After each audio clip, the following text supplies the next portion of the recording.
সম্মানিত দিনী বোন, এদিকে শোনেন, এই মেয়ে শোনো। 1 5 ওয়াক্ত সালাত, 2 সমাত সাহারাহা রমজান মাসে রোজা সেম, 3 আতাত বালাহা স্বামীকে মেনে চলা, তিতা লাগলেও মিঠা লাগলেও মেনে চলতে হবে, 4 জেনায় লিপ্ত না হওয়া। এই 4টে কাজ করবেন, জান্নাতের সব দরজা খোলা।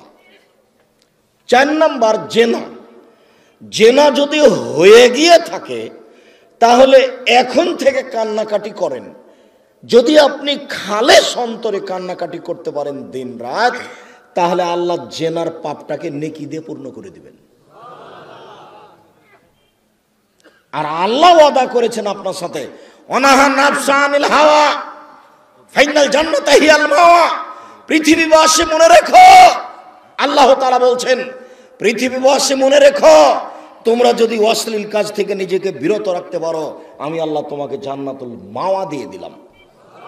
ওটা তো আল্লাহর ওয়াদা। আপনি অশ্লীল কাজ বন্ধ করেন, জান্নাতুল মাওয়া আপনার জন্য প্রস্তুত আছে। এটা মানুষে বলেননি, এটা নবী বলেননি, এটা সরাসরি আল্লাহ বলছে। অতএব যদি কারো জেনা হয়ে গিয়ে থাকে, বন্ধ করেন, আপনি ভালোর মধ্যে চলে যাবেন। স্বামীর সাথে ভালোভাবেই চলতে হবে। আপনার স্বামী আপনাকে গালি দেয়, এ কথাই ঠিক। আপনার স্বামী আপনাকে মারে, এ কথাই ঠিক। আপনার স্বামীর মুখ খারাপ, এ কথাই ঠিক। এর পরেও কোনো উত্তর না করে পাথর হয়ে এই সংসার করেন, এটাই আমার পরামর্শ। আমি আপনার দিনী ভাই হিসেবে আপনাকে আমি পরামর্শ দিচ্ছি, যেহেতু 2-1টা ছেলে মেয়ে হয়ে গেছে, আপনি এই সংসার করেন, ওর সাথে কথা বলেন। সপ্তাহ সপ্তাহ কথা বলেন না, রান্না বান্না করে ছেলের হাতে মেয়ের হাতে দিয়ে পাঠান। আর 1 গিলাস পানি চাইলে সামনে গিলাসটা রেখে ঠ্যাক্কস করে রেখে দুদিকে হেঁটে চলে যান। এভাবে সংসার করলে আল্লাহ অসন্তুষ্ট থাকবেন, পরকাল জাহান্নাম হয়ে যাবে। এই সংসার করতে হবে না। আমার কথা আপনি মেনে চলেন, কষ্ট হোক, মুখ বন্ধ করেন, প্রতিবাদ করিয়েন না, তার সাথে মিশে চলেন, তার পায়ের নিচে দুনিয়া শেষ করে দেন, তাকেই ভালোবেসে দুনিয়া শেষ করে দেন, আপনার জন্য ভালো হবে, জান্নাত হবে। শেষ পর্যন্ত যদি বুঝেন যে সংসার হবেই না, তাহলে এভাবে ঝুলন্ত থাকতে হবে না, আপনি খোলা করে নেন। যে কোনো মহিলা যে কোনো স্বামীর সাথে খোলা করতে পারে, যে আপনার সাথে থাকবো না, চেয়ারম্যান সাহেবরা ঠিক করে দেন, কাজী সাহেব ঠিক করে দেন, আমাকে একটা খোলা তালাক লিখে দেন, আমি আমার স্বামীর ভাত খাবো না। আপনি করেন, 1 মাস পরে অন্য জায়গাতে বিবাহ বসেন, কিন্তু ঝুলন্ত অবস্থায় এভাবে থাকিয়েন না। মাস মাস বছর বছর স্বামীর সাথে কথা বলবেন না, এটা ঠিক নয়। কষ্ট করে, গালি সহ্য করে, মায়ের সহ্য করে আপনি চুপচাপ থেকে সংসার মেনে নেন, আপনার জন্য ভালো হবে।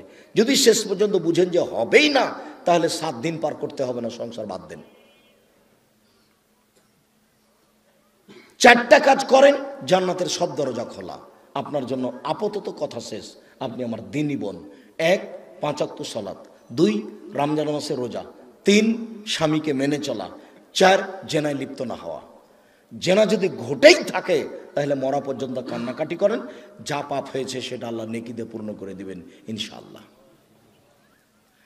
এবার আপনাদের সাথে একটু জরুরি কথা, যেটা আল্লাহ রাসূল বলেছেন, স্বামী হিসাবে, বাপ হিসাবে জরুরি কথা হচ্ছে, 1 যে মানের আপনি খাচ্ছেন, বউকে স্ত্রীকে সে মানের খাওয়াবেন।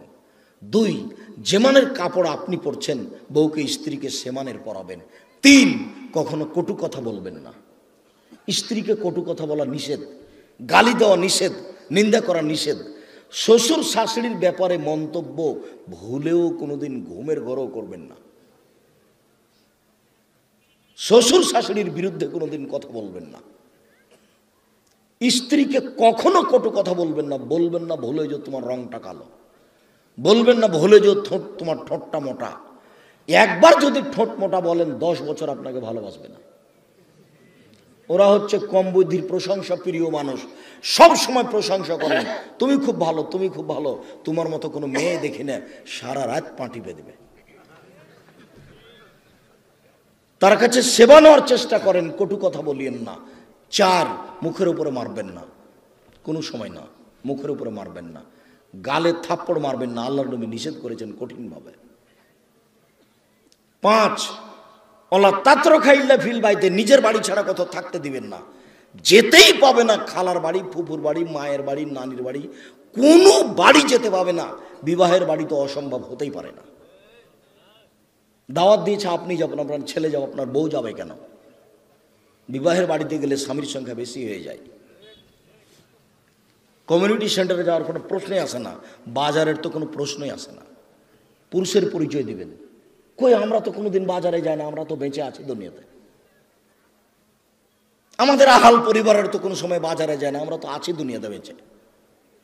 আপনার বউ কেন বাজারে যাবে? কেন? কাপুরুষ আপনি? বেটা মরে গেছে, স্বামী মরে গেছে, আপনি মারা গেছেন, আপনার ছেলে মারা গেছে, কেন আপনার বউ বাজারে যাবে? নিজেকে পুরুষ মনে করেন না? এই 5টা জিম্মেদারি পালন করবেন। 5ম নম্বরটা খুবই শক্ত। এটাই ছিল 5টা উপদেশের শেষ। স্ত্রী পরিবারের উপর কঠোর হতে হবে, আপনার কথাই চলবে এই বাড়িতে।